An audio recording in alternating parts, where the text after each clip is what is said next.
अस्सलाम वालेकुम जी, मुझे कहते हैं हिना चौधरी। कैसे हैं आप सब? उम्मीद है कि खैरियत से होंगे, अपना बहुत ज़्यादा ख्याल रख रहे होंगे। और बात करूंगी एक बार फिर दुआ ज़हरा केस के हवाले से। वो केस है कि एक नहज पे जाके लगा कि शायद ख़त्म होता जा रहा है और दुआ दोबारा अपने माँ बाप से मिल नहीं पाएगी, लेकिन माँ बाप ने हिम्मत ना हारी। और हमने देखा कि रूपों की एक बार फिर से इस केस में जब सुप्रीम कोर्ट ऑफ पाकिस्तान ने एक स्ट्रॉन्ग वर्डिक्ट दी कि इसको दोबारा से परसू किया जाए, सिटी कोर्ट्स में ये मामला चला। और जिब्रान नासिर साहब ने जिस तरह कल प्रेस कॉन्फ्रेंस की दबंग स्टाइल में, मेहदी काज़मी साहब को हम देखते हैं कि वो पॉइंट्स के साथ लेकर आते हैं, लेकिन लीगैलिटी देखी जाए, लीगल एस्पेक्ट देखा जाए, बहुत सारी चीज़ें जो मिसिंग लिंक्स जिनका मैं जिक्र करी हूँ हमेशा से अपनी वीडियोज़ में, उन पर नज़र डाली जाए तो जिब्रान नासिर ने आज बड़ा ही क्लोजली माइन्यूटली वो अदालत में बताए भी, प्रेस कॉन्फ्रेंस में एक्सप्लेन भी किए, जिससे सबकी बोलती बंद ही रह गई। अब वो पहले मैं आपको एज के हवाले से जो तहफ़्फ़ुज़ात है वो बताती चलूँ कि एज क्यों इतनी इंपॉर्टेंट है, मेडिकल बोर्ड तश्कील देने का क्यों कहा गया दोबारा से, और क्या ये कोई मेहनत रंग लाएगी या नहीं? डेफिनेटली लाएगी। माँ बाप इस केस के पीछे हैं और माँ बाप वो जब किसी एक चीज़ की ठान लेते हैं और वजह उनकी औलाद हो तो वो कर दिखाते हैं। तो जनाब आज जिब्रान जो हमने देखा कि उनकी जो जिब्रान नासिर साहब ने बड़ी एक प्रेस कॉन्फ्रेंस में चीज़ को हाईलाइट किया, वो एज थी। अब यहाँ पर दो चार बातें हैं, मैं उसको एक्सप्लेन करूंगी आसान अल्फाज में आपके साथ, क्योंकि लीगल इश्यूज तो हम कोर्ट में देखते सुनते हैं। मसला ये है कि अब तक बहस ये थी कि उसकी जो एज है दुआ की, वो मेडिकली बताया गया कि 17-18 यानी 18 ईयर्स की तरफ टिल्ट होती जा रही है, जिसके तहत लगता है कि वो ठीक है, अपनी मर्जी से उन्होंने शादी की और कबूल कर लिया जाए इस हकीकत को। लेकिन दूसरी तरफ हमने देखा कि जो नादरा रिपोर्ट्स हैं, जो माँ बाप ने अपना मैरिज सर्टिफिकेट दिखाया, जो नादरा की डिटेल्स हैं, उसको कोर्ट की तरफ इग्नोर किया गया। और वो क्यों किया गया? अब यहाँ से चेंज चलती है कि पुलिस का सी चलान जो है वो जमा कराना कि इस केस को फारिग किया जाए, फिर मुलजमान को रिहा करने की सदा करना, और फिर एक तरफ वो मेडिकल रिपोर्ट। ये तमाम चीज़ें झूठी लगती हैं। सेक्रेटरी सेहत को कहा गया है कि वो मेडिकल बोर्ड तश्कील दें। लड़की की स्टेटमेंट नहीं मैटर करती, ये बहुत इंपॉर्टेंट बात है। लड़की की स्टेटमेंट इसलिए मैटर नहीं करती कि अगर वो अपनी एज से कम है, 14 बरस उनकी एज से कम है, 16 साल से उनकी एज कम है, तो फिर इस चीज को देखा जाएगा कि उनको वर्गला कर ले जाया गया है। और अगर वर्गला के ले जाया गया है, कानून ये कहता है, तो उनकी किसी तरह की भी स्टेटमेंट बिल्कुल इफेक्टिव नहीं है, उस पर कोर्ट बिलीव नहीं कर सकती।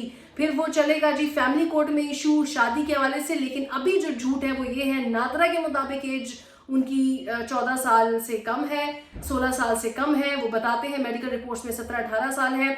तो अब ये भी देख लें हमारे मुल्क का अलमिया कि नादरा के पास क्या झूठा रिकॉर्ड है या मेडिकल झूठा है हमारा, कि हम दुनिया मेडिकली कहाँ जा रही है और मेडिकल चीज़ों को अप्रूव और डिसअप्रूव किया जाता है कोर्ट में, उससे रिलेटेड सुप्रीम कोर्ट में, हायर कोर्ट्स में, लोअर कोर्ट्स में उस हवाले से वर्डिक्ट शामिल की जाती है। लेकिन पाकिस्तान में कानून क्या, हम कैसे फैसला करें अगर मेडिकली भी चीज़ें अप्रूव नहीं कर सकते?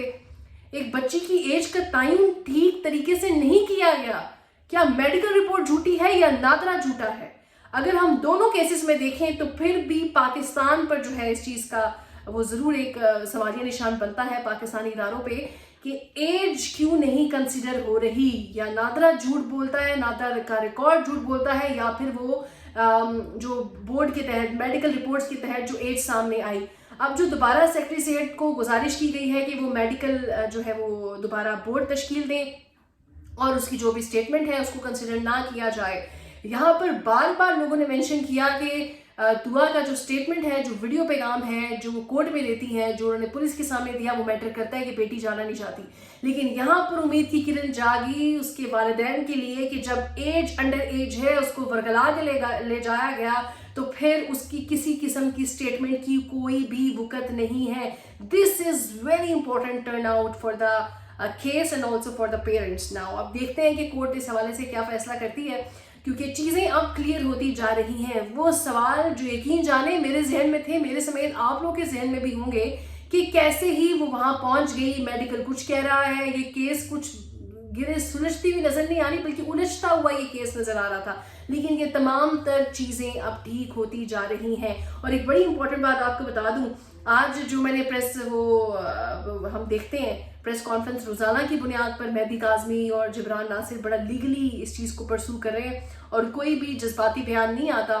वहीं पर मैंने एक आपको कहा था कि ज़हीर अहमद के बारे में भी तफ्तीश एक अपने तौर पर पर्सनल अपने सोर्सेज से लगाई हुई है और उसके मुताबिक आपसे शेयर करती चलूँ कि कुछ कमाते नहीं हैं, وہ پنجابی میں کہتے ہیں نا ویلا ہونا، تو وہ کوئی کام نہیں کرتے، کوئی منتھلی انکم نہیں ہے، اور پہلے وہ ایک اپنے گاؤں سے تعلق رکھتا ہے، وہ گاؤں کا نام میرے ذہن میں نہیں آ رہا، میرے موبائل کی بیٹری لو گئی، دوسرے کی اس میں لکھا ہے، میں ضرور شیئر کروں گی اگلی ویڈیو میں، لیکن ابھی کر دیتی ہوں. ہاں لیکن ابھی جو ہے وہ لاہور چلے گئے اپنے اس گھر کو بیچ کے، اور حویلی لکھا کا سے تعلق ہے اس کا اور اس کی فیملی کا.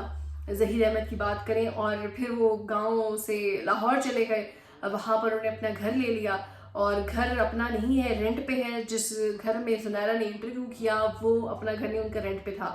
اور ماں باپ کی فکر بھی برحق ہے، وہ یہ دیکھ رہے ہیں کہ بیٹی کیسے گزارا کرے گی، وہ نازو پری بیٹی جس کو ماں باپ ہر آسائش دیتے ہیں، ہر سہولت دیتے ہیں، یہ سوچتے ہیں کہ بیٹی اگلے گھر جائے گی تو خوش رہے گی، سکھی رہے گی. لیکن ان کی تسلی نہیں ہوئی جب بیٹی نے خود ہی اپنی مرضی سے نکاح کر لیا، ماں باپ کے اوپر تہمتیں لگائیں کہ اس کو مارا جاتا ہے، اس کو پیٹا جاتا ہے. یہاں پر ایک ڈیٹ بھی بڑی مینشنیبل ہے، اور وہ ڈیٹ یہ کہ 16 کو غائب ہونا، 17 کو سامنے آنا. جو کیس کی تفصیلات ہیں، یہ ڈیٹس بھی بڑی امپورٹنٹ ہے اس میں، کہ ویڈیو ان کی کب جاری ہوتی ہے، وہ ویڈیو سٹیٹمنٹ جو پولیس کی طرف جاتا ہے، جو سوشل میڈیا پہ وائرل ہوتا ہے، پھر نکاح کی ڈیٹ، اور پھر اس کے بعد ماں باپ کے خلاف جو ایک اس نے کہا کہ مجھ پر ظلم اور زیادتی اور جبر ہوتا ہے. تو اگر ان 3 ڈیٹس کو بھی میرے خیال میں اگر ظہیر احمد کو دعا کو سامنے الگ الگ بٹھا کے کٹہرے میں اس طرح کے سوال پوچھے جائے جیسے جبران عدالت کے سامنے لاجکس پیش کرتا ہے، تو دونوں لائرز کی طرف سے، دونوں کیسز کے لائرز کی طرف سے اگر سخت سوالات پوچھے جائیں تو میں یقین سے کہہ سکتی ہوں کہ وہ بچی ہے، لڑکا بھی چھوٹا ہے، لیکن کام ان کے پورے ہیں. ان کو ایسے مجھے تمیز سے بلا نہیں سکتی ان کو میں، کہ اندر سے پورے ہیں. پتہ نہیں ان کو کہاں سے 2 نمبریاں پتہ چل جاتی ہیں، اور ہر 2 نمبری کی طرف 1 نمبر طریقے سے جاتے ہیں. تو جناب اگر دونوں کو الگ الگ کٹہرے میں کھڑا کر کے ان سے سوالات پوچھے جائیں تو میں حلفاً کہہ سکتی ہوں کہ دونوں کے بیانات میں متضاد ہوں گے، بہت مختلف ہوں گے، ایک دوسرے سے بہت الٹ ہوں گے. تو یہ بات بھی قابل غور ہے، اور میں دیکھ رہی ہوں اور میں ایکسپیکٹ کر رہی ہوں کہ آئندہ جس طرح بھی انویسٹیگیشن آفیسر پہ جو سوالات اٹھائے جا رہے ہیں، جو سوالیہ نشان اٹھائے جا رہے ہیں، وہ کیسز اپنے کیس کی جو ہے وہ حقائق کی طرف بڑھ رہا ہے، کیس اپنی درست سمت کی جانب بڑھ رہا ہے، اور والدین جو ہے وہ خوش بھی ہیں. کل بھی کہا تھا میں اس لیے خوش نہیں ہوں کہ والدین سے ملے کیا، وہ دل سے وہ خوشی کم، ماں باپ کو ظاہر ہے یہ خوشی ہوگی.